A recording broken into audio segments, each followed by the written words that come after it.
Bueno, pues muy buenos días, buenas tardes. Espero que se encuentren muy bien. Estamos muy felices de estar en la sesión número 23. ¿Es correcto, Gaby?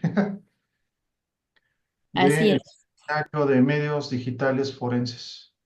Y pues hoy es un día especial porque pues, nos acompaña una amiga y pues también pues, alguien súper interesada con todo lo que tiene que ver con la representación para los casos que son de tipo forense desde diferentes perspectivas. Nos acompaña Elis Mendoza. Hola, Elis. Hola, ¿qué tal? Un gusto estar aquí. Pues, no, es un gusto que tú estés con nosotros. Te comento que pues somos uno de los seminarios que pues más trabajo ha estado haciendo aquí en la Escuela Nacional por la integración de los peritos. Y pues nos interesa muchísimo pues, este tipo de trabajos que tú haces.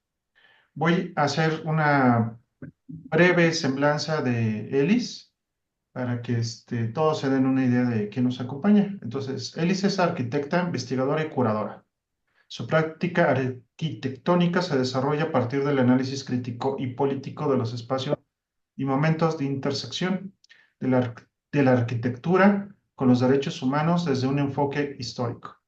Actualmente se encuentra terminando un doctorado en Teoría e Historia de la Arquitectura en la Universidad de Princeton.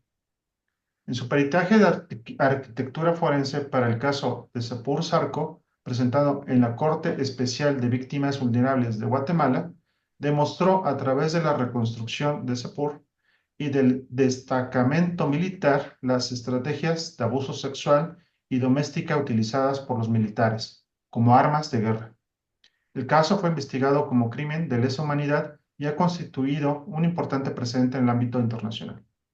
Como teórica e historiadora, su trabajo se enfoca en examinar el establecimiento de la primera generación de diseñadores humanitarios durante la década de los 70, los cuales estuvieron volcados a intervenir, en desastres naturales y conflictos bélicos. Sus investigaciones rescatan y cuestionan experimentos formales tecnológicos, resultado de una extracción epistemológica de principios constructivos del sur global aplicados y diseminados por instituciones dominadas por países occidentales.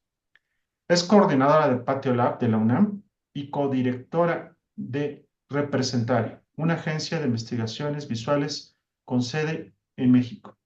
Y pues eso, muchísimas gracias, Eli.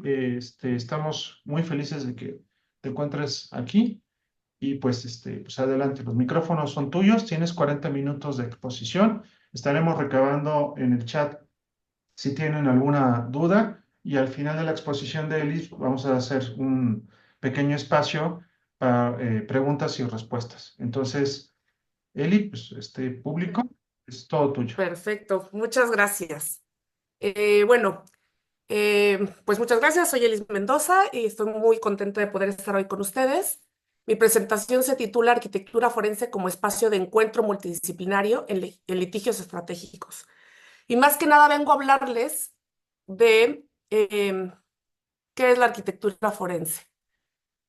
La arquitectura forense, como yo entiendo que, o sea, existe una arquitectura forense, que es la que se utiliza, que utilizan los científicos forenses alrededor del mundo, pero esta particular vertiente, como nosotros la practicamos, nace en Goldsmiths, en Inglaterra, de la mano del arquitecto Eyal Weizmann, que es un arquitecto israelí británico, que empezó cuando él terminó su carrera de arquitectura y empezó a hacer la maestría, se dio cuenta que había un vacío en el acceso que tenían los palestinos de las cartografías y los mapas que delimitaban y que condicionaban sus formas de vida en los territorios ocupados.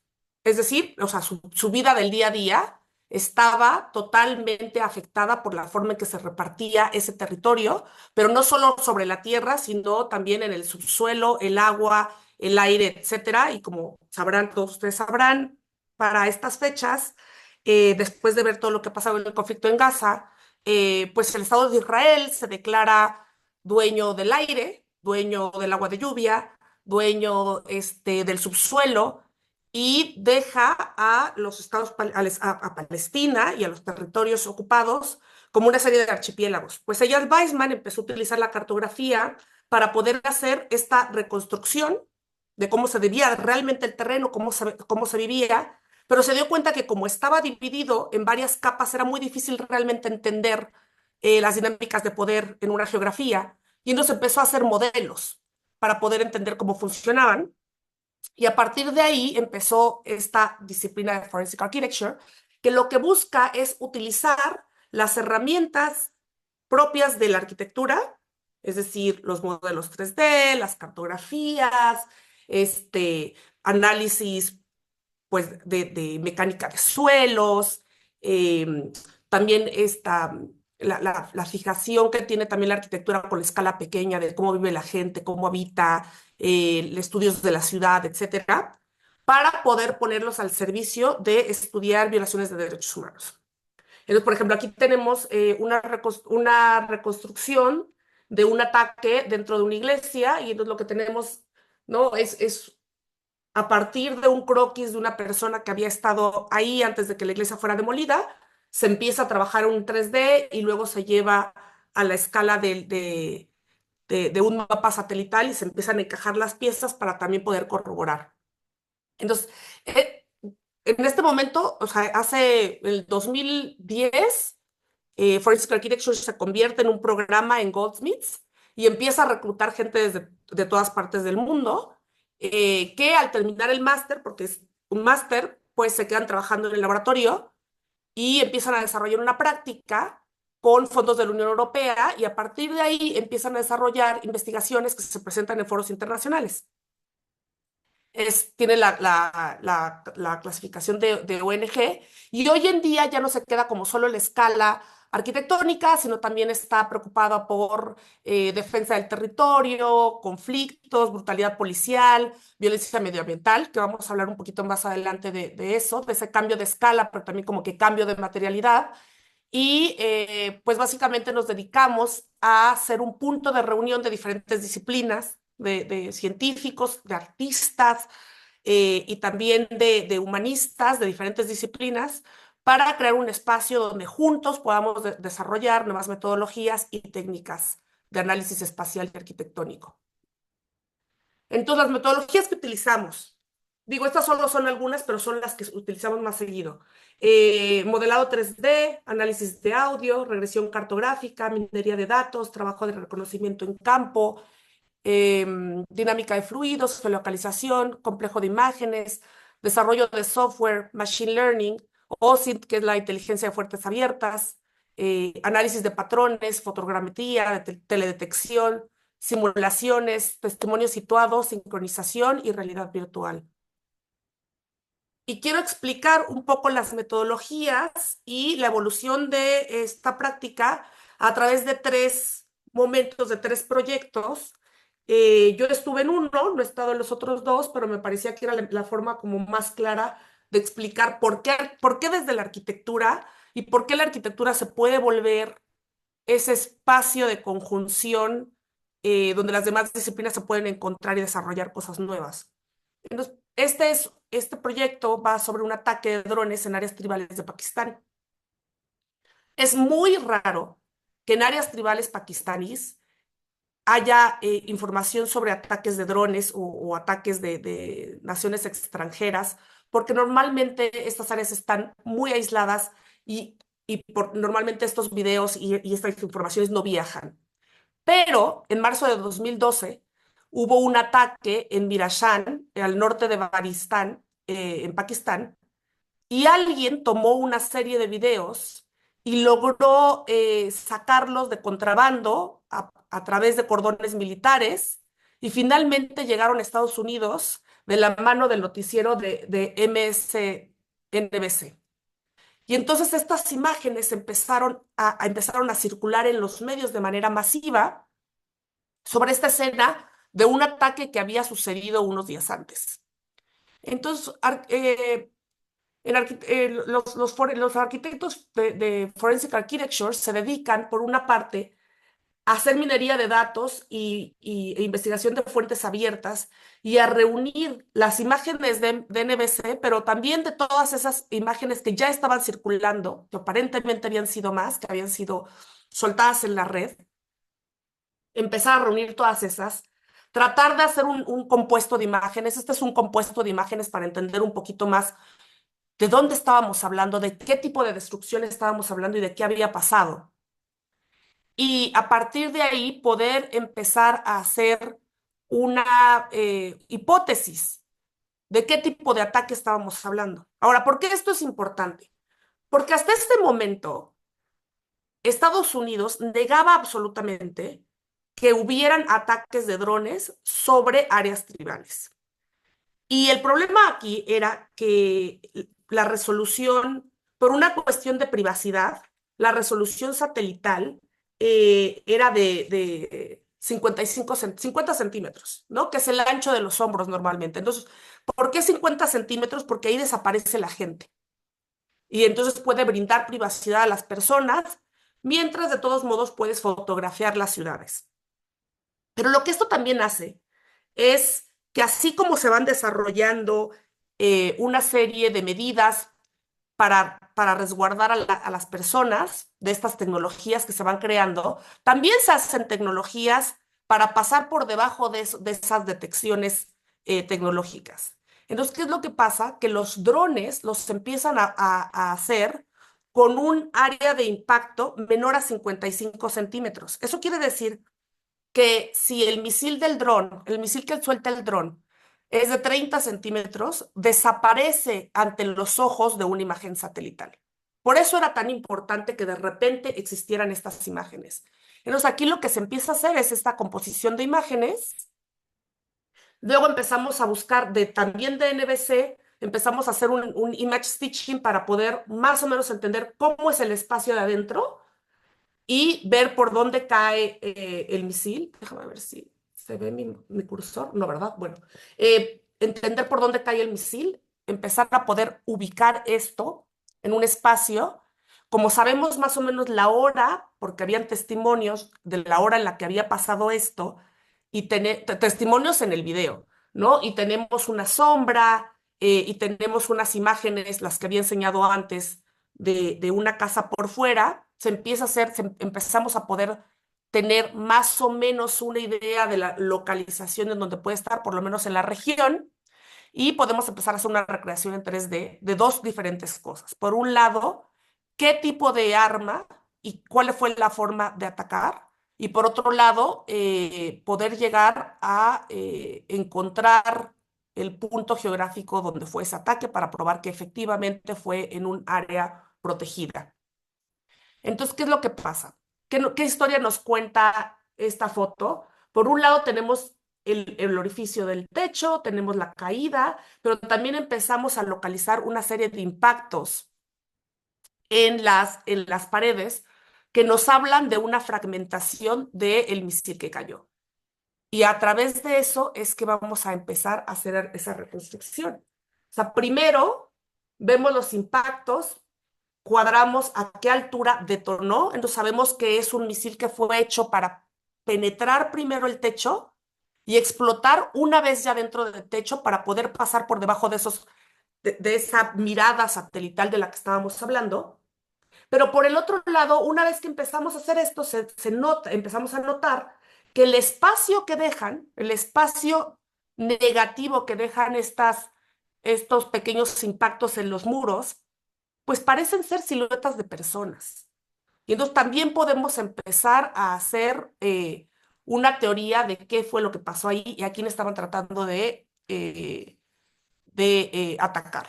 Por la forma en que estalla este proyectil, que es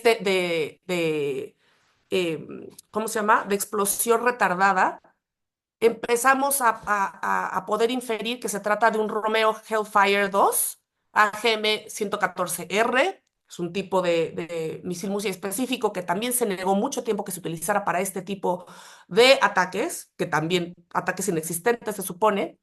Y sabemos que están hechos para eso, para contener, y que no causan, que se supone que se supone que no causan grandes daños, pero que la explosión y el shrapnel, ¿cómo se dice shrapnel? Ay, las partes en las que se fragmenta, sí son capaces de matar a las personas, ¿no? Entonces empezamos a hacer, creo que alguien me respondió aquí. Esquirlas, sí, gracias, muchas gracias. Em, Empezamos a ver los impactos, a hacer una teoría de cuántas personas, y eso lo empezamos a contra, eh, comparar con las siguientes imágenes. Y nos empezamos a analizar el resto de las imágenes, localizamos la apertura del techo en la que cae el misil, empezamos a encontrar otro tipo de rastros que suelta el misil a la hora de penetrar. Todo esto pasó en televisión nacional, entonces todas estas informaciones, y nosotros trabajamos mucho con fuente abierta, con cosas que la gente toma, sube a las redes, pero también, pues esto, con lo que está en los medios, ¿no? Que sí puede llegar a constituir una prueba. Aquí tenemos otra vez otro compuesto del interior, hacemos una proyección de cómo fue que cayeron. Em, Luego empezamos con la recreación en 3 dimensiones para entender cuánto tuvo que haber penetrado para saber desde dónde tuvieron que haberlo lanzado y en qué tipo de dron y cómo fue que explota una vez que está dentro. Luego aquí marcamos cada uno de los impactos, también con un photo stitching de las imágenes. Y finalmente tenemos, bueno, esta es una pieza artística que viajó alrededor de los museos y es una discusión que también podemos tener porque para nosotros es muy importante atomizar cuáles son los foros donde se presenta evidencia. O sea, por una parte, por supuesto que trabajamos de la mano con abogados y con fiscales muchas veces para poder armar casos multidisciplinarios, pero allá en los casos en donde eso no camina por cuestiones políticas, pensamos que los foros públicos son súper importantes. Y el foro público muchas veces puede ser un museo, porque los museos, sobre todo los museos de arte contemporáneo, hoy en día son lugares donde se construyen nuevas subjetividades, son lugares donde se pueden construir narrativas que retan al poder, aunque sabemos que son fondeados desde el poder y desde los capitales, etcétera, pero el arte contemporáneo tiene esa flexibilidad. Y también desde donde se pueden provocar otro tipo de conversaciones para empujar yo qué sé, empujar la forma en que perseguimos la justicia, para poder juntar en un mismo foro a activistas, políticos, artistas, cineastas y fiscales, ¿no? O sea, crear una especie de terreno donde podamos poner estas cosas sobre la mesa, que no es precisamente la corte, porque en la corte es muy restringido lo que puede entrar, ¿no? No podríamos tener este tipo de conversaciones. En este caso, tenemos un gobierno de Estados Unidos que se niega totalmente a que estos ataques existen.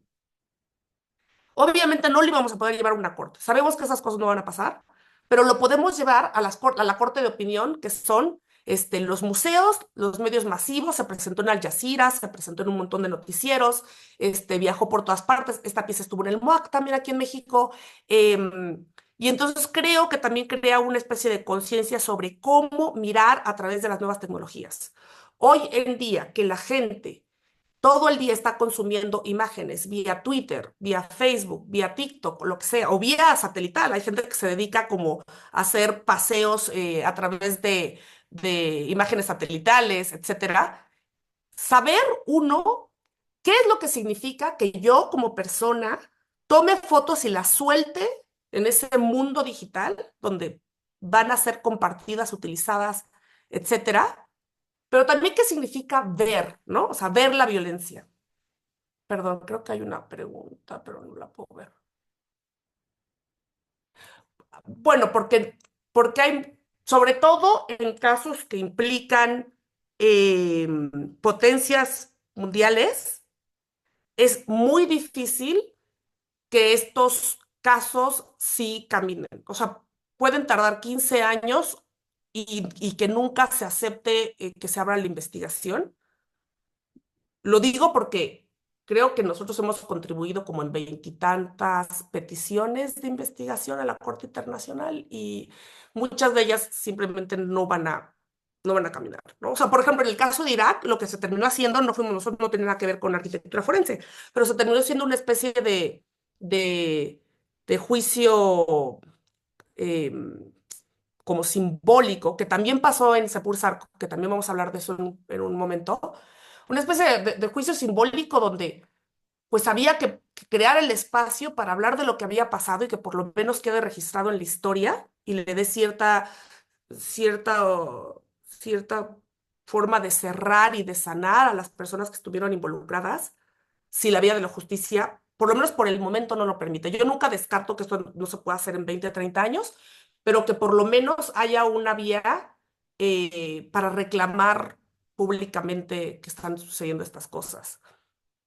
Pero hay veces que sí lo hemos podido llevar a corte, o sea, depende del clima político.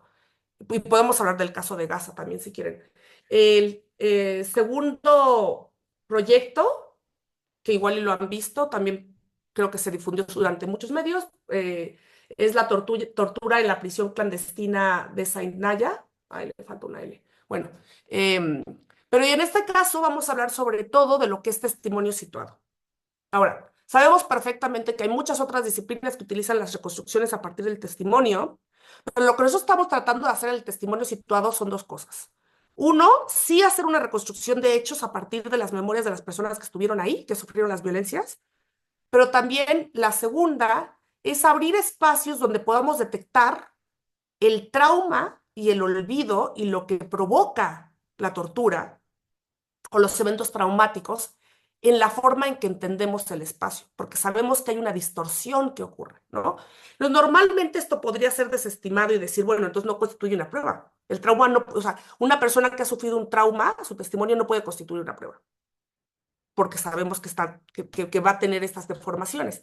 Pero nos estamos proponiendo otra cosa. Entonces, desde el 2011 habían rumores de que había gente en campos de detención, en prisiones clandestinas, en Siria, por el gobierno sirio, pero no se habían encontrado realmente rastros materiales que se pudiera comprobar. Entonces, hubo sobrevivientes, hubieron miles de personas torturadas en violación de la ley internacional, pero en 2016 hay sobrevivientes que contactan con Amnistía Internacional. Amnistía Internacional contacta con Forensic Architecture y expertos de Forensic Architecture y Amnistía viajan a Estambul a conocer a 5 sobrevivientes de la prisión de Sanaya, cerca de Damasco. No había habido ningún otro rastro de esto y entonces lo que se intentó hacer fue una reconstrucción, pero el problema radicaba en que todo el tiempo tuvieron los ojos cubiertos. Y entonces lo que hicimos fue, bueno, yo no participé en ese proyecto, pero siempre hablo en plural porque somos parte de un mismo grupo y hacemos mucho hincapié en que esto es multidisciplinario y es en común y es un trabajo horizontal y grupal. Pero bueno, lo que pasó entonces fue que se reclutaron investigadores especialistas en acústica y que han trabajado también con, eh, con gente que tiene impedimentos visuales. Y entonces empezó a trabajar en una nueva técnica donde pudieras sentarte al lado de la persona que había sufrido violencias, hacer la reconstrucción en tiempo y forma al lado de ellos de manera simultánea, y entonces empezar a dar cuenta de cómo el testimonio, cómo el trauma, perdón, podía o no darle forma a estos espacios y cuáles eran los momentos que de repente hacían que todas esas memorias se desbloquearan, porque nos empezamos a dar cuenta que aunque al principio parece que no se acuerdan de mucho, una vez que empiezan a ver ciertas partes de los espacios, esto va abriendo recuerdos, ¿no? Digo, como lo que se hace en psicoterapia. Pero es que es lo que nosotros empezamos desde un detalle arquitectónico pequeñito. Esa es la manera, pues, más fácil de empezar, más directa. Entonces hablar como de, recuerdo dónde estaba sentado, ¿Te acuerdas de qué tamaño eran las losas? Porque no las podían ver, pero las podían sentir. Las juntas siempre se sienten. ¿Te acuerdas de qué textura era la pared? Y una vez que empiezan a hablar de las texturas y de lo sensorial, empezamos a hablar entonces de lo que oyen. Y entonces, por ejemplo, hay una de las personas que estuvieron en esta reconstrucción que empieza hablando de una gota y empieza hablando de un eco y de una repetición y de las losas y del frío. Y luego te habla de una pequeña puerta que hay, un pequeño hoyo que hay en la puerta, pero como que su recuerdo estaba muy fijado en ese agujero, por más que le preguntaban. Pero qué tan alto era o cuántos pasos eran de un lado al otro de la celda donde estabas o con quién estaba, esa persona seguía regresando como al detalle del hoyo de la puerta. Y es cuando por fin el especialista que está con esta persona se centra en ese recuerdo, el sobreviviente empieza a hablar de cómo le hacían poner, que la puerta ese hoyo en la puerta justo cabía su cara de manera horizontal y que le hacían poner la cara en ese agujero y le pegaban, pero que si no ponía la cara no le daban de comer. Y a partir de la cara se empieza y que se moldea, se hace la reconstrucción en 3D de ese hoyo, de esa puerta, viene una avalancha de recuerdos, eh, donde él puede de repente ver el pasillo, puede empezar a acordarse cómo llegaba de una celda a otra, cuántos pasos eran hasta esa puerta con ese agujero que le daban de comer, etcétera. Es como si tuvieran, y nos acordamos mucho de Primo Levi con esto, porque Primo Levi, en su libro Si este no fuera un hombre, dice que uno de sus más grandes pesadillas, sobrevivió el holocausto, y su más grande pesadilla era que se despertaba y le contaba a la gente lo que había pasado en el campo de concentración y nadie le creía. Era una pesadilla real y lo perseguía todo el tiempo. Y entonces él escribe un libro para dar cuenta de todo lo que pasó. Y una vez que escribe el libro, hay una especie de desprendimiento donde él dice, yo ya puse estas memorias en este libro y ahora este libro es tuyo. Le habla al público, este libro es tuyo. Y ahora es tu testimonio que dar. Ahora tú tienes una responsabilidad una vez que has recibido este testimonio. Y creo que hay una especie de transferencia parecida que pasa con el testimonio situado. O sea, hay un trauma, hay una persona con un trauma que está esperando depositar ese trauma en algún lugar para poder dejarlo ir, pero antes de eso creen que nadie les va a creer, entonces se aferran como a la memoria. Y una vez que empiezan a ver los espacios en 3D modelados, hay una cascada de memorias, pero también hay una especie de inicio de proceso de sanación que para nosotros es muy importante. Pero lo que pasó en este caso es que precisamente porque se abre una especie de trauma, la tortura y la puerta, que aquí se ve, no sé si alcanzan a ver ese hoyo en la puerta, empieza a hablar él de un pasillo curvo, pero ninguno de los otros sobrevivientes hablan de un pasillo curvo. Y él dice, no, no, no, sí, porque cuando me sacaban yo me acuerdo, no sé qué, y mis pasos y eran tantos pasos, y se oía así, y yo sentía que el eco regresaba, entonces es un pasillo curvo, es un pasillo curvo, es un pasillo curvo. Y ahí nos dimos cuenta que más allá de decir, bueno, entonces este testimonio nos sirve, porque sabemos que no hay pasillos curvos, porque es su testimonio versus los otros 4 testimonios de los otros 4 supervivientes, lo que hicimos fue centrarnos en ese recuerdo del pasillo curvo para saber qué era lo que estaba pasando, ¿no? ¿Por qué había esa deformación del espacio de la estación? Y después de un tiempo, pues a lo que llegamos fue que era ese pasillo el que lo llevaba hacia la sala de tortura. Entonces, igual y por una parte hay algo que dices, bueno, entonces la reconstrucción no puede ser exactamente fidedigna, pero de lo que sí podemos dar cuenta es de la espacialización de los traumas y tratar de hacer un caso. O sea, yo entiendo que suena como algo que yo no podría presentar eso en una corte, pero esto lo acompañamos de muchas otras cosas, ¿no? Esto es una parte de un peritaje que se hace junto con un psicólogo que da una interpretación de hechos y entonces da cuenta de un proceso de tortura muy específico. Pero luego, gracias a los testimonios, a estas reconstrucciones, lo que se empezó a hacer es, ok, hay un pasillo de tantos pasos, el sonido rebota de esta forma y había un experto en acústica que soltaba sonidos y la persona tenía los ojos vendados y oía sonidos y decía, no, esto sí, se oía más lejos, el sonido regresaba y ellos empiezan a intentar entender cómo viaja el sonido y se dan cuenta que en realidad este espacio se bifurca porque son pasillos muy, muy, muy largos y todo es de metal y tal, entonces hay una forma muy específica en la que viaja el sonido, pero sabemos de cuánto, de qué tan largo es cada ala, y la conclusión a la que se llega primero es que pues tiene esta forma de Y, y esa información se le da al gobierno de Estados Unidos y a otros expertos, y entonces en teoría acaba hasta ahí esa recreación de hechos, pero un año después llega, bueno, y aquí está un poco como la reconstrucción de cómo funcionaba, ¿no? Una hipótesis de cómo funcionaba esa celda, esa cárcel, pero no sabíamos si realmente existía, ¿no? Porque nadie había estado ahí. Y después de un año llega a Estados Unidos y dice creemos que le hemos encontrado. Y entonces, porque agarran ese modelo de Y lo ponen en un reconocimiento de Machine Learning para escanear todas las imágenes que tienen cerca de Siria, bueno, en Siria, en territorio sirio, y encuentran algo que más o menos se parece y se dan cuenta que al lado hay un lugar con chimeneas y entonces abre una nueva posibilidad. O sea, saber que no simplemente era una prisión clandestina de tortura, sino que probablemente había un crematorio al lado. Por las chimeneas, ¿no? Porque estuvieron supervisando esto y había el tipo de movimiento, etcétera. Y entonces es algo que probablemente en algún momento se podrá presentar como una prueba acompañando el valor del testimonio. Ahora, ¿por qué para nosotros son importantes estas cosas? Y es una de las cosas que estaba practicando con los profesores justo antes de que ustedes se unieran.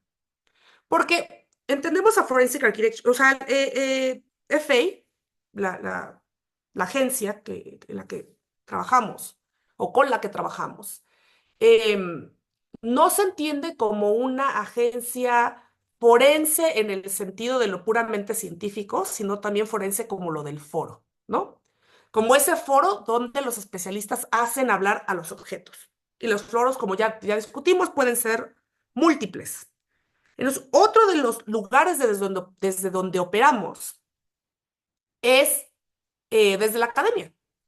Y en la academia lo que nosotros tratamos de hacer también es, así como reclutamos biólogos o físicos o acústicos o oceanógrafos para trabajar en una parte muy específica de un proyecto, de un caso, también reclutamos a filósofos, antropólogos, sociólogos, etcétera, para pensar las violencias de diferentes formas, ¿no? Para preguntarnos qué es lo que yo no estoy viendo y qué es lo que yo podría ver utilizando estas tecnologías. Y así fue como llegamos, o sea, como se llegó en el primer proyecto pues lo que tenemos que ver es qué es lo que la tecnología no nos permite ver, ¿no? Y entonces la conclusión era la tecnología satelital no nos permite ver nada por abajo de los 50 centímetros. Y nos empezamos a pensar, ¿existirán armas que puedan pasar bajo este radar? Y empezamos a buscar qué tipo de armas, quién las produce, quién las vende, quién las compra, dónde se mueven, cómo se podrían estar utilizando y qué tipo de prueba necesitamos para demostrar que existen. Y entonces ahí era un cuestionamiento sobre el régimen escópico de la guerra, ¿no? ¿Quién controla qué y quién controla cómo se ve la tecnología de guerra? Y lo que nos lleva a nosotros. En el caso de la prisión de Sanaya, lo que estamos cuestionando es pues esto, ¿no? Como los límites de la memoria y el trauma, el valor del testimonio, como durante los juicios de Nuremberg y después del Holocausto, el testimonio sí cobra una dimensión sumamente importante, aunque es gente que carga un trauma, pero luego, después de eso, hay una especie de cambio a pues lo tecnocientífico, ¿no? La prueba científica palpable material y las imágenes cobran una importancia radical en la forma en que se entiende qué es lo verdadero y qué no. Hasta que llega Rodney King.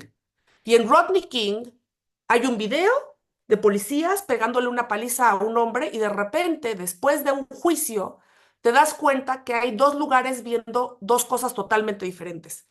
Y de esto escribe mucho Nicolás Moitsev, que es un teórico de la cultura visual, que me imagino que todos ustedes conocerán. Pero, o sea, lo importante aquí es cómo se reta lo que vemos, ¿no? O sea, cómo puede cambiar, aunque la foto y el video es lo mismo, dos grupos de personas pueden ver cosas radicalmente distintas, porque lo que aprenden a ver son sus propias vulnerabilidades, su propia cultura y su propia socialización reflejada en una imagen. Y esto entonces abre un melón mucho más importante, que es las imágenes realmente funcionan como prueba o hay que dotarlas de un montón de información para que realmente nos cuenten un tipo de verdad. Y nosotros somos muy,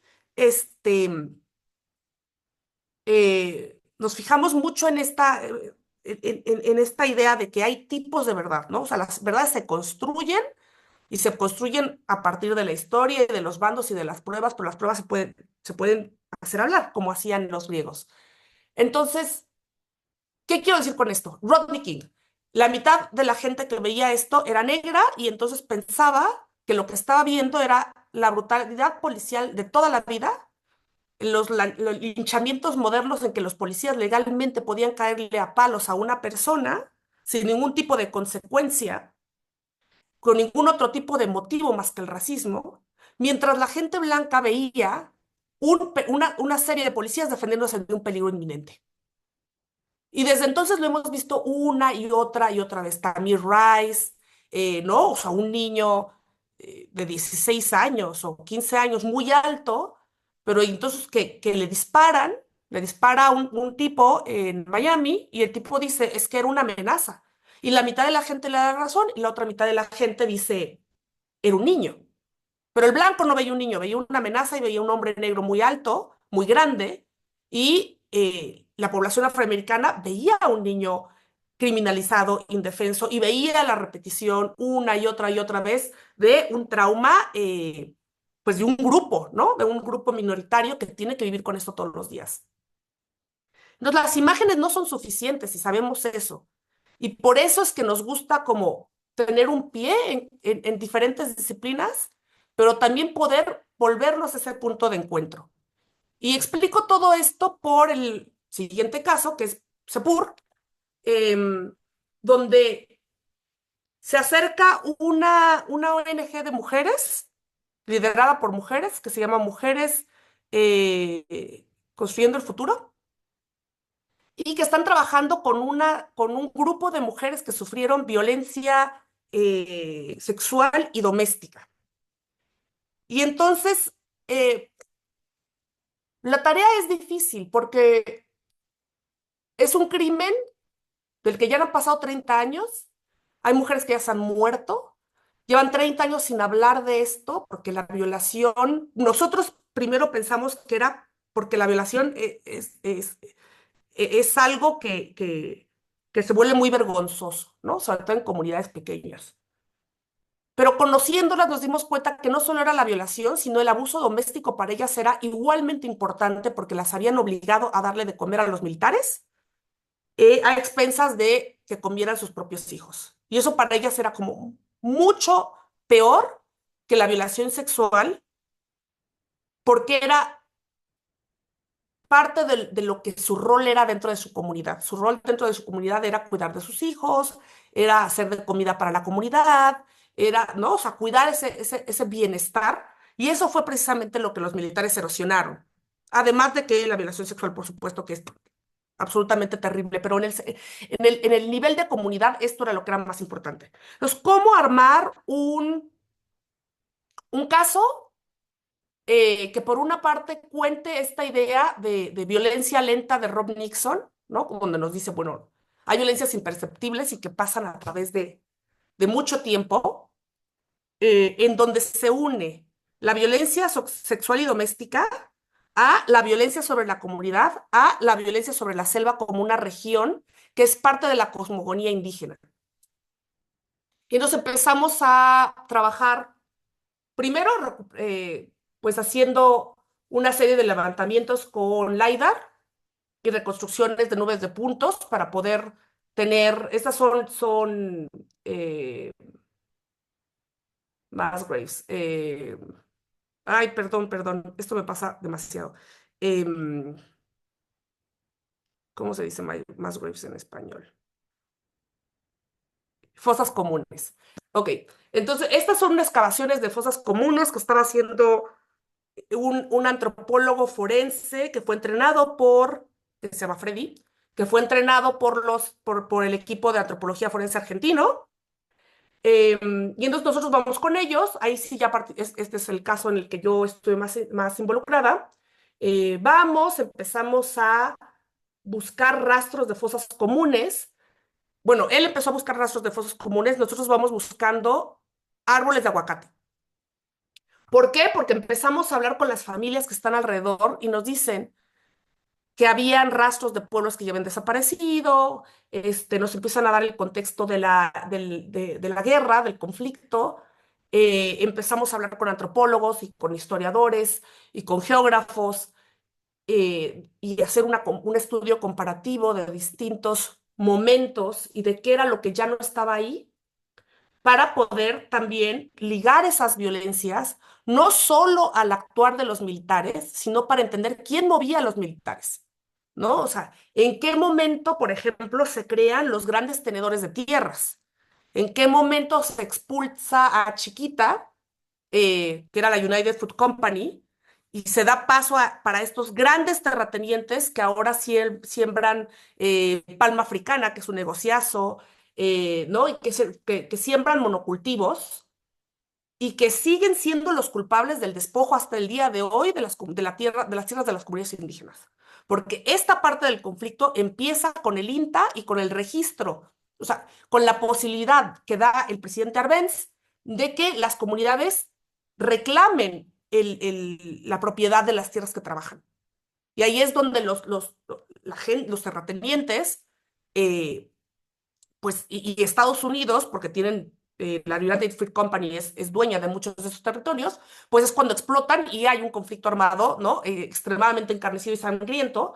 Y lo que nosotros queremos atarlo es como a la lógica de guerra. Entonces, primero empezamos a localizar dónde están los destacamentos militares, gracias a desenterrar una serie de manuales militares que fueron sacados de Guatemala en los ochentas por periodistas, arriesgando su propia vida para poder tenerlos, entre ellos el folder de Operación Sofía, que hoy ya es como muy famoso, y donde están las medidas de cómo son los destacamentos para distintos tipos de destacamentos.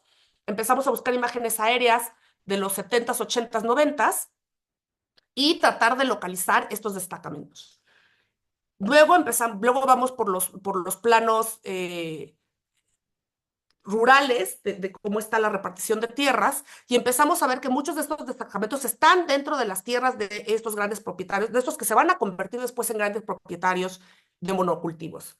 Y empezamos a analizar cuál es el crecimiento de los diferentes terrenos, ¿no? Y quiénes son los dueños ahorita, etcétera. Y luego empezamos a ver cuál es el desgaste o el cambio ambiental antes y después de la guerra, para poder hacer un caso. Porque uno de nuestros argumentos era que no solo era una cuestión de tierra quemada en el sentido de vamos a quemar todo y entonces nadie va a poder proteger a las guerrillas porque no van a tener dónde esconderse, pero también porque la selva es parte de la cosmogonía de las comunidades indígenas y hubieron varias personas que nos decían, bueno, es que nosotros muchas veces enterramos a la gente debajo de los árboles, etcétera. Los árboles son parte de las familias, de la cosmogonía y las tradiciones. Entonces, atacar la selva también era una forma de atacar la tradición indígena. Y regresando a por qué estábamos buscando árboles de aguacates, después de oír todo esto, la forma que teníamos de localizar aquellos pueblos que habían desaparecido y que no habían coordenadas exactamente dónde estaban, era localizando los árboles de aguacate, porque los árboles de aguacate no hay otra forma que crezcan si no es que alguien los plantó. Y normalmente al lado de cada casa la gente plantaba un árbol de aguacate. Y entonces encontramos los árboles de aguacate, nosotros los localizábamos Llegaban los antropólogos forenses, basados en los árboles de aguacates, empezaban a cavar y encontraban casi siempre una fosa común. Y entonces a partir de ahí vamos a hablar con los hombres. El caso estaba armado a partir de las mujeres se reunían con el pretexto de que estaban recibiendo clases de cocina y se encerraban en un gimnasio, todas las mujeres a hablar del caso y a irlo armando sin que nadie más en el pueblo supiera, por una parte por el ostracismo, pero por otra parte también porque todavía había gente en ese pueblo viviendo que había estado de parte, o sea, que eran familias de los militares que las habían atacado.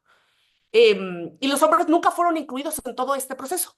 Pero una vez que sale a la luz que va a haber un juicio, empezamos a hablar con los hombres y los hombres cuentan, muchos de estos hombres eran niños cuando era el conflicto, o adolescentes que los obligaron a construir los destacamentos militares donde sus madres y sus hermanas eran violadas y abusadas. Y lo que ellos decían, ellos también estaban cargando un trauma enorme encima, pero sentían que no había un espacio para que ellos hablaran porque pues al final del día las que habían llevado la peor parte eran las mujeres. Y nosotros, por un lado, quisimos proveer ese espacio para que ellos hablaran en voz alta de lo que habían sufrido y de qué significaba haber tenido que construir el lugar donde sus madres habían sido torturadas, pero por otro lado también nos sirvió porque como ellos tenían que construirlo, ellos habían tenido que construirlo, ellos fueron los que nos ayudaron a dimensionar a través de la cartografía social y de una dinámica grupal empezamos a reconstruir paso a paso cómo era, ¿no? O sea, de qué tamaño, cuántos pasos. Y una vez que ellos nos dan todos estos datos, nosotros vamos al campo y buscamos los rastros de esos destacamentos y cómo comprobamos que sí es. Bueno, regresamos otra vez a los manuales. El manual indica cuántos dados de concreto tienes que poner, cada cuánto mide de ancho y de largo un destacamento.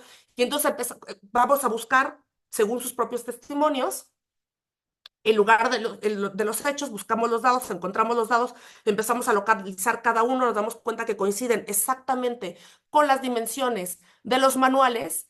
Luego, basado en la reconstrucción que ellos hacen, empezamos a buscar los restos de algunas de las barracas donde se quedaban los soldados, también las encontramos y nos damos cuenta que el destacamento particular que había en Sepur no era un destacamento de ataque, porque no era una de las zonas más conflictivas, era, según sus dimensiones, un destacamento de descanso.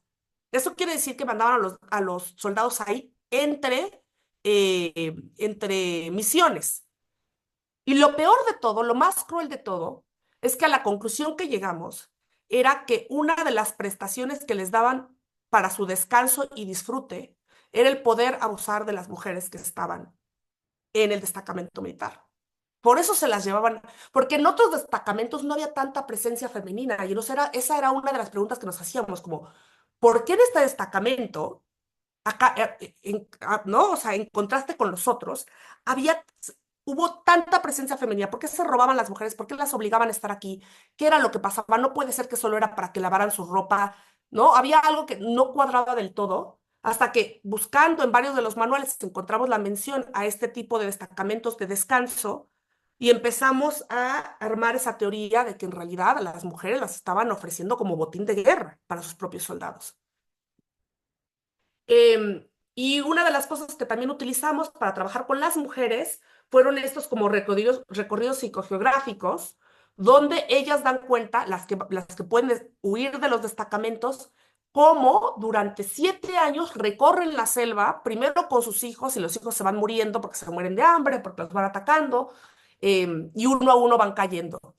Y entonces hacemos varios de estos recorridos con diferentes mujeres y tenemos diferentes patrones y vamos viendo cómo van quemando la selva y dejándoles cada vez menos espacio para resguardarse y menos espacio para recorrer, pero también nos ayuda para poder empezar a localizar esos lugares donde tuvieron que dejar a los niños o a las personas que se iban muriendo en ese recorrido de tantos años, y tratar de buscar los restos, ¿no? Porque los restos sí, por una parte son prueba material, pero por otra parte también no quitamos el dedo de que es un proceso de reparación y justicia, de sanación, reparación y justicia. Y para nosotros esto era lo más importante. Es muy importante decir que las mujeres fueron parte de las querellantes, o sea, ellas eran parte trabajaban con las abogadas como una parte interesada Entonces ellas también podían decidir qué se hacía y qué no dentro del proceso del juicio. Nosotros veníamos como un equipo a proponerles metodologías y ellas decidían si querían o no participar en ese tipo de metodología, si nuestras hipótesis estaban demasiado lejos o les parecían superficiales o frívolas o académicas, o les parecía que sí era importante decir que la violencia a la escala de Selva también era una violencia para desarmar la comunidad, por ejemplo. Entonces, y aquí esta es una imagen de la reconstrucción que hicimos del destacamento. Perdí muchas imágenes, las tienen las abogadas, pero yo perdí muchas imágenes en el cambio de computador y todavía estoy tratando de recuperarla. Pero lo importante aquí era una cuestión de visibilidad, acústica, percepción y ver cómo se movían las tropas dentro del destacamento y poder entender como que cuáles eran las dinámicas de cuando las mandaban como a lavar a un río, o sea, dónde eran los lugares donde más las atacaban, dónde se sentían más desprotegidas, etcétera, para poder hacer esa reconstrucción. Y luego hicimos un recorrido por dentro y por el bosque, reconstruimos una parte del bosque y entonces ellas iban pudiendo hacer este relato y presentarlo frente a la corte. Entonces, y por último quiero hablar de plataforma Yotzinapa. ¿Cómo vamos de tiempo? Creo que ya se me acabó. Pues mira, de tiempo ya son las 2, pero te podemos aguantar un poquito más todavía. Ok, sí, así rapidísimo, porque plataforma creo que ha sido muy importante. Plataforma Yotzinapa fue un proyecto en el que el Centro PRO y el equipo de antropólogas forenses argentinas invitan a Forensic Architecture. ¿Por qué? Porque a diferencia de otros casos en los que hemos participado, aquí lo que hay es un excedente de información. Hay videos, hay relatos, hay fotografías, hay verdades históricas, hay reconstrucciones y hay mucha criminalización de parte también de la gente que da testimonios, o sea, de las otras personas que no eran exactamente los estudiantes. La tarea de nosotros, que es la otra cosa con la que trabajamos, es trabajar en una plataforma donde se pueden poner todas las diferentes informaciones. A ver, ¿ustedes oyen algo o no? ¿Oyen? Mm, no. Bueno, luego les paso el video, pero lo que quiero que vean es un poco cómo empezamos a hacer esta reconstrucción. Hacemos una base de datos que tiene miles de registros, minería de datos. Y aquí es muy importante porque a lo que nos obligó esta investigación es a empezar a crear categorías. O sea, en el momento que tuvimos que meter todo en una base de datos, teníamos que crear categorías de los distintos tipos de violencias que había sufrido una persona.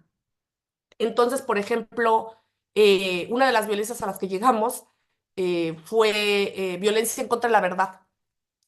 Y esto quiere decir cualquier tipo de encubrimiento de parte de las autoridades, ¿no? Y de diferentes niveles de autoridad. Pero también habían ataques, desinformación, secuestro, ¿no? Desaparición, transporte forzado, eh, ataque con arma blanca, ataque con arma de fuego, ¿no? O como una serie de clasificaciones, pero a la hora que tú tienes que entrar al juego de las clasificaciones, pues lo que pasa es que,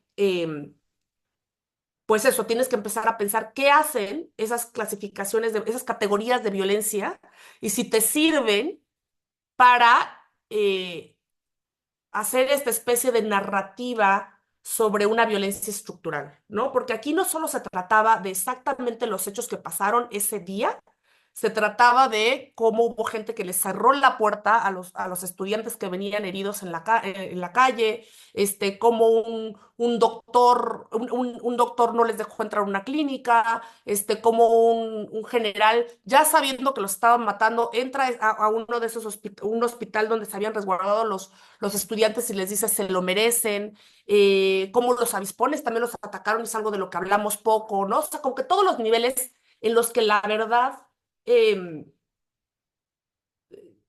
tiene diferentes capas, ya sea de visibilidad, de narración, de criminalidad, etcétera, ¿no? O sea, cómo se maneja la verdad, cómo se difunde, cómo se construye y cómo se narra, y cómo entonces podemos hacer una especie de contranarrativa.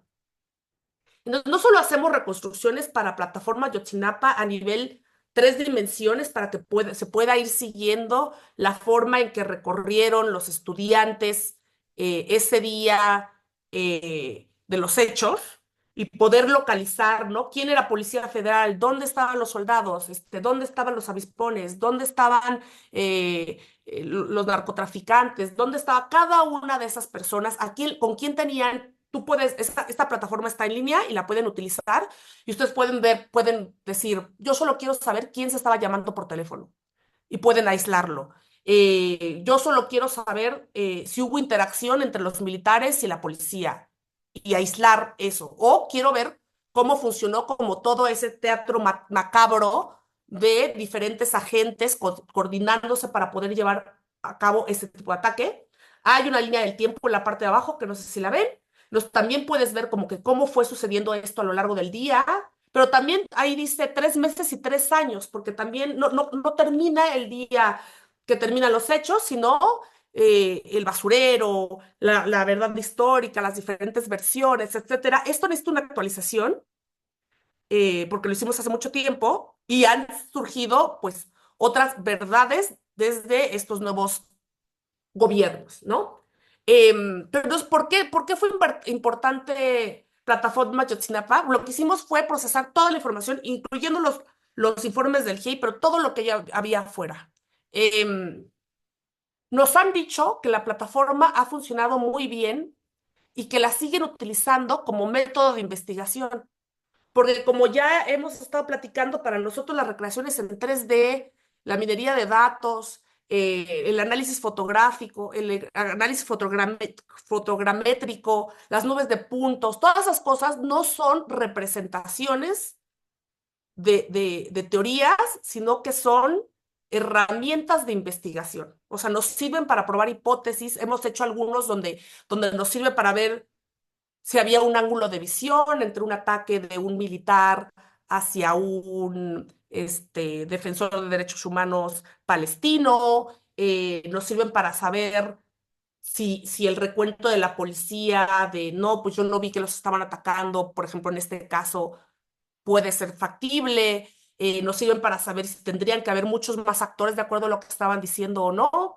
Eh, ¿No? O sea, son herramientas de trabajo, y la plataforma se ha convertido todavía en herramientas de trabajo para ONGs, para periodistas, eh, para otros investigadores, pero sobre todo también la presentación que se hizo en el MUAC en el 2017 abrió un sentido de imaginación colectiva y de repente hay una generación entera o sea, hay un montón de gente que ahorita tiene 20 y algo que nos dicen, yo vi esto cuando tenía 18, 19, iba llegando a la UNAM y esto es lo que quiero hacer, ¿no? O sea, soy arquitecto y esto es lo que quiero hacer, o soy artista y esto es lo que quiero hacer. Entonces creo que sí abrió como una especie de imaginación en cuanto a cuál es el rol de las artes en los procesos de justicia. Y de los años, Forensic Architecture, ha pasado tanta gente por ahí que se ha atomizado y ahora hay un montón de prácticas de como exalumnos o excolaboradores que están por todo el mundo, como se ve aquí, y hoy se agrupan en todas estas agencias. Por ejemplo, por aquí hay una que es Earshot, que se dedican a hacer análisis acústico, Index son medios, hay una por ahí que se dedica a hacer, Mnemonic se dedica a trabajar con memoria, eh, por ejemplo, Al-Haq es una cuestión como un poco más jurídica, pero trabaja mucho en reconstrucciones de 3 dimensiones. Laura Poitras es documentalista, pero también hay gente que hace investigación oceanográfica, etcétera. Border Forensics hace investigación oceanográfica y de fronteras. Y nosotros estamos ahí, que nos vamos a representar, que estamos en México, somos Sergio y yo, y pues lo que nosotros queremos hacer es investigación situada, queremos trabajar, nos damos cuenta de cuál es el panorama de la violencia en México, que es muy distinto a trabajar desde Londres. ¿Qué es lo que necesitamos hacer? Uno, pues reconocer como el rol de bueno, se me apagó, pero entonces dejo de de compartir. El rol de la sociedad civil en la construcción de procesos de justicia, de procesos de memoria, trabajar directamente con las comunidades que resisten, la importancia que es la violencia en contra de los defensores del medio ambiente, que es para nosotros uno de nuestros ejes principales de acción. Y entonces estamos tratando de adaptar las metodologías de Forensic Architecture para volverlas metodologías de participación horizontal, porque hasta ahorita son como herramientas comunitarias, pero que comunitarias dentro de una comunidad de especialistas y científicos y artistas, y nosotros queremos bajarlas a nivel de cancha y que se conviertan en herramientas con las que las comunidades también puedan trabajar, que las comunidades se conviertan también como en los propios sensores de sentir, ¿no? O sea, de registrar cambios materiales, violencias, etcétera. Y nada más decir que muchas de estas metodologías las desarrollamos para analizar el objeto construido, porque para nosotros uno de los planteamientos originales era, bueno, después de una guerra hay ruinas, las ruinas hay que analizarlas, ¿no? Las ruinas dan cuenta de un tipo de destrucción, entonces ahí es donde está la prueba. Y luego dijimos, bueno, la arquitectura también ejerce violencias. Hay arquitecturas del imperio, ¿no? O sea, del capitalismo, de la violencia, del control y del dominio. Pero luego dijimos, no, y si utilizamos las formas en que hacemos la investigación de materialidad de las violencias para, para ver aquellas cosas que no son objetos construidos y materiales. Entonces ahora utilizamos las mismas técnicas, pero para rastrear ataques químicos, lugares donde, por ejemplo, colonias y barrios de menor poder adquisitivo, donde históricamente se ha contaminado más y cuáles son las consecuencias para esas poblaciones. Consecuencias del cambio climático después de un genocidio, ¿no? Cómo una cosa impacta a la otra y cómo entonces podemos hablar por una parte de lo que está pasando, de lo que pasó en cuanto a violencia, pero por otra parte de cómo se repara. Y para saber cómo se repara también se tiene que hacer pues un diagnóstico de las consecuencias de la violencia. Y entonces tenemos que hacer una especie de pronóstico de decir, bueno, a partir de este genocidio, por ejemplo, de los Herero en Namibia, que es otro caso de Forensic Architecture, a partir del genocidio y de la quema de sus tierras, cómo es que ese genocidio también impactó en la erosión de todo un territorio y cómo esa erosión ha traído consigo hambrunas, pobreza, cambio climático, etcétera, ¿no? Porque ya no estaban los guerreros, que eran aquellos pastores que iban de un lugar al otro manteniendo la tierra fértil y tal. Y entonces, ¿cuáles son las consecuencias de un genocidio más allá de simplemente la erradicación, que es terrible, de un pueblo? Pues también es que el pueblo futuro, aquellos que hayan sobrevivido, tampoco tiene una posibilidad. Y entonces, si tú vas a pedir reparaciones al gobierno que cometió eso, que fue el gobierno alemán, en este caso, ¿cómo lo cuantificas, no? ¿Cómo haces un caso de decir las consecuencias de que la gente esté así y que viva sequías y hambrunas y no sé qué, hoy en día están directamente relacionadas a esta campaña de genocidio de principios del siglo XX? Y lo que hicimos fue como una recreación del genocidio del pueblo guerrero y luego una especie con geógrafos, con geólogos, con biólogos, etcétera, de cómo eso podría haber cambiado en el tiempo para llegar a donde estamos nosotros y una especie de también mirada hacia el futuro de si no lo reparamos ahorita, cuáles van a ser las consecuencias en los próximos 20 años. Entonces hay una dematerialización de la práctica de Forensic Architecture para poder también servir en estos procesos de justicia reparativa, restaurativa, perdón. Y ya, acabé. Ok, muchísimas gracias, Eli. Vamos a abrir el espacio de preguntas. Hay una en particular que te hace Karina Castro y es por qué muchas de las cosas que tú nos estás mostrando no se pueden presentar en la corte. Entonces, en tu experiencia, ¿cuál ha sido el principal obstáculo legal que se argumenta? Bueno, o sea, la práctica, se llama le decimos arquitectura forense, pero en realidad la agencia se debería de llamar arquitectura contraforense, porque básicamente lo que tratamos de hacer es presentar las pruebas en contra de aquel que tiene el monopolio de la verdad, que es el Estado, ¿no? Entonces, normalmente en los estados hay cosas que son muy difíciles de presentar porque muchas de estas cosas pues pasan en estados totalitarios, ¿no? O sea, llevar esto a Siria o llevarlo a Israel. En Israel no caminan los juicios en contra de ataques de palestinos, ¿no? Porque viven en ese régimen.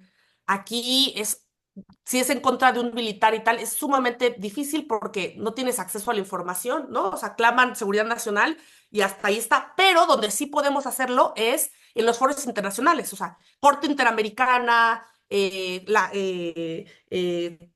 Tribunal Penal Internacional, etcétera, pues sabemos que esos juicios toman mucho, mucho tiempo, hay que irlo documentando, y hay que ir documentando Forensic Architecture y todas sus agencias, todas las agencias que forman esa constelación, ahorita llevan pues llevamos un año documentando cada uno de los ataques en la Franja de Gaza y en Cisjordania. Y ahorita pueden verlo, está ahí en la página de Forensic Architecture, ya hay una plataforma, hay un mapa donde puedes ir viendo cómo, no solo cómo ha ido pasando toda esa destrucción, sino cuáles son las lógicas de guerra detrás de, ¿no? ¿Qué es dónde se crean esas franjas de ataque para mover a la población, en qué forma y tal? Entonces, eso sí va a caminar, ¿no? Eso sí, sí se va a presentar, se está sistematizando la evidencia, porque toda la evidencia está ahí, está allá afuera, pero no tiene ningún efecto inmediato en la opinión pública porque la gente ya se acostumbró, porque la política ahorita mismo, el escenario político global no lo permite, pero sí, sí son pruebas que se van a, que tarde o temprano van a llegar a una corte, ¿no? Pero allá donde hay estados totalitarios, lo único que uno puede hacer es o tratar de presentarlo en un juicio público para cambiar la opinión o para forzar a ciertos países que son importantes porque los fondean, ¿no? O sea, tratar de avergonzar a ciertos países a exigir ciertas medidas de reparación o algo, ¿no? Pero normalmente es una cuestión puramente política, porque hay otras cosas que sí se han podido llevar en Inglaterra, un ataque de unos policías a un mantero, un chico que estaba vendiendo en la calle, pues eso sí se pudo hacer. Lo de Grenfell, la quema cuando se quemó la torre de Grenfell en Inglaterra por una cuestión pues de abaratar costos y tal, como pasó aquí un poco en el terremoto, pues eso sí se ha podido hacer, etcétera. Depende de la situación política de cada país. Pero lo que digo es, lo que quiero decir es, pues no siempre, si no hay un camino por la justicia hoy, no quiere decir que no haya en 20 años, pero hay algo que se puede hacer de todos modos. Ok, Karina también pregunta cuáles son los softwares y aplicaciones que recomiendas para el análisis, específicamente para la reconstrucción de modelos 3D. Bueno, a nosotros, el LiDAR me parece tremendamente útil, porque sobre todo si es, ¿no? O sea, en Iguala levantamos todo con LiDAR primero, porque hacer la reconstrucción. Hay cosas, si es una ciudad grande, incluso Google Earth te puede dar una volumetría, ¿no? Y entonces, y eso te lo llevas a 3D Max o nosotros usamos Blender, nosotros usamos mucho Blender porque es gratis, es fácil de usar, etcétera. Pero cuando tienes un poblado, necesitas algo como mucho más grande, nube de puntos, y luego hay una forma de convertir la nube de puntos a un modelo 3D. Mira, hemos usado hasta SketchUp, pero yo creo que Blender es lo más útil. Y luego se puede pegar la nube de puntos en la volumetría y ya te resuelve muchísimos problemas. Eh, Elis, más o menos, ¿cuántas personas trabajan para hacer uno de estos trabajos de Forense Architecture? Pues, a ver, el de Sepur éramos poquitos porque lo hicimos dentro de Princeton y entonces yo era mucho estudiante, pero éramos como 12. Pero normalmente depende mucho de los fondos. Las víctimas no pagan estas investigaciones, se busca fondos de la comunidad internacional, o sea, lo de siempre, ¿no? De la ONU, de Soros, ¿no? Este tipo de cosas. Y, eh, perdón, dependiendo de eso es el número de gente que se puede utilizar, pero normalmente son alrededor de como 15 personas, como con tres liderando, o sea, un líder de proyecto y como que dos que manejan distintas partes. Por un lado, investigación y por el otro lado, las cosas que son como tecnología. Ok. No sé si alguien tenga alguna otra pregunta. Si no es así, entonces, pues, Eli, por este medio, a ver, aquí hay otro, alguien con una pregunta. Yo, Bruno. A ver, Bruno, vas. Elis, bueno, primero felicitarte porque creo que es una labor importantísima la que desarrollan. Tuve la oportunidad de ver la exposición en 2017 y ahorita que te escuchaba, pues casi narrabas mi experiencia ahí, ¿no? Tuve esa fortuna de ver la información de primera mano, por así decirlo. Y bueno, pues en mi caso, ya llevo algunos años como forense aquí en la Fiscalía de la Ciudad de México, específicamente en el área de arte forense, todo lo que tiene que ver con el desarrollo de imágenes como instrumentos de investigación. Y pude dimensionar justamente hasta que vi esta exposición el alcance que puede tener la actividad del diseño de las artes. Que bueno, la había visto plasmada en casos. Tuvimos aquí a la doctora Payán también, que desde su trinchera hizo una importante labor también para un caso muy sonado aquí en México. Y gente que desde otras trincheras menos convencionales o menos representativas de la parte visual, pues se han insertado. La pregunta iría en este sentido. Eh, en el caso específico de nuestra escuela, que es la del científico forense, hemos notado inquietud, hemos notado cierto interés por muchos de ellos hacia la parte de las artes, que la expresan pues en el caso de la fotografía, en el caso del arte forense y en otras manifestaciones también de orden visual. Pero en este caso, tú, desde tu experiencia y trabajando con estos grupos multidisciplinarios y más que multidisciplinarios, alcanzo a ver muy notoria la transdisciplina en su quehacer.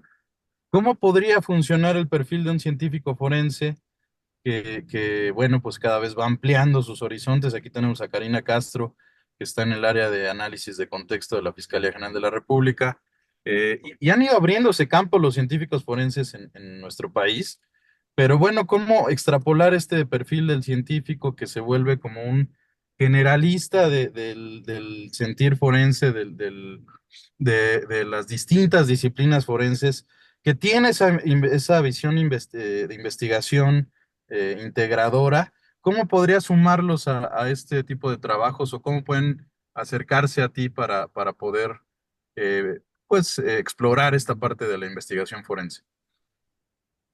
Bueno, nosotros tenemos aquí una agencia, que es de lo que iba a hablar, porque como no sé qué pasó con las slides, pero tenemos una agencia que se llama Representare, que funciona dentro de Patio Lab, está en UNAM. Patio Lab es una especie de, pues, de laboratorio de cartografías, donde nos juntamos una vez al mes de distintos, somos 7 dependencias de UNAM, bueno, institutos, Sí. para hablar de problemas en común. O sea, cada quien llega, expone sobre lo que está trabajando y entre todos compartimos como diferentes puntos de vista de metodologías, etcétera. Y la idea es que con el tiempo, esto es como para empezar, porque llevamos un año, eh, empezar a tener proyectos en común de contacto con las comunidades, ¿no? O sea, con las comunidades que sufren violencia. Y entonces decir, como que cómo puede trabajar el filósofo con el arquitecto, tenemos a alguien que es especialista en género, con un sociólogo, con un no sé qué, y poder compartir como esos know-how para crear una metodología nueva, más que decir yo lo hago así, tú lo haces así, como que juntos poder pensar en nuevas metodologías, pero y el brazo forense de ese laboratorio es Representare, que es lo que hacemos Sergio y yo. Sergio fue perito de arquitectura forense en el caso de Lesbi, del UNAM, e hizo esa recreación de una parte del UNAM donde él estaba tratando de probar no solo era una cuestión de visibilidad o de cómo había pasado el asesinato, pero también era una cuestión de decir cuál es el rol que cumple la UNAM en el sentido de que estas personas se sienten protegidas y empoderadas, ¿no? O sea, que sienten que pueden hacer estas cosas dentro de las instalaciones y tal, por qué, cómo funcionan las dinámicas sociales, o sea, como que en reconstruir la comunidad era como mucho más grande. Pues representar, el punto de representar es hacer esto. Tenemos dos casos ahorita abiertos, pero se pueden acercar a nosotros. Por supuesto que creo que probablemente precisamente lo que nos falta para poder accionar estas cosas en México es alguien que conozca más cómo funcionan las ciencias forenses en el contexto de la justicia mexicana. Porque como nosotros hemos trabajado mucho como en Corte Internacional, que como es una cuestión de crear precedentes, ¿no? De juicio estratégico, suelen ser un poco más flexibles em, en la forma en que uno puede proponer cosas. Pero por supuesto que nos hace falta como alguien con la mirada de, así es como se trabaja en México, para juntos poder empezar a pensar cómo podemos ir empujando esos límites y tratar de presentar nuevos tipos de evidencia y nuevos tipos de narrativas. Entonces, pues es básicamente una invitación a que se acerquen a representar. Bueno, muchas gracias. Por cuestiones de tiempo, cerramos lo de las preguntas y por este medio te voy a compartir, pues, virtualmente la constancia. Muchas Te la gracias. voy a enviar. Muchísimas gracias, Elis. Y pues sí, esperamos que se integren más alumnos. De hecho, me queda claro que se puede integrar cualquier perfil a Patio Lab. Bueno, y pues los invitamos entonces para que nos veamos otra vez en este seminario el próximo año. No lo tendremos en diciembre. Y pues les mandamos un abrazo y cuídense mucho. Muchas Gracias. gracias. Gracias, Elis. Gracias, Elis, un gusto. Gracias a Muchas todos. gracias a todos. Gracias. Bye.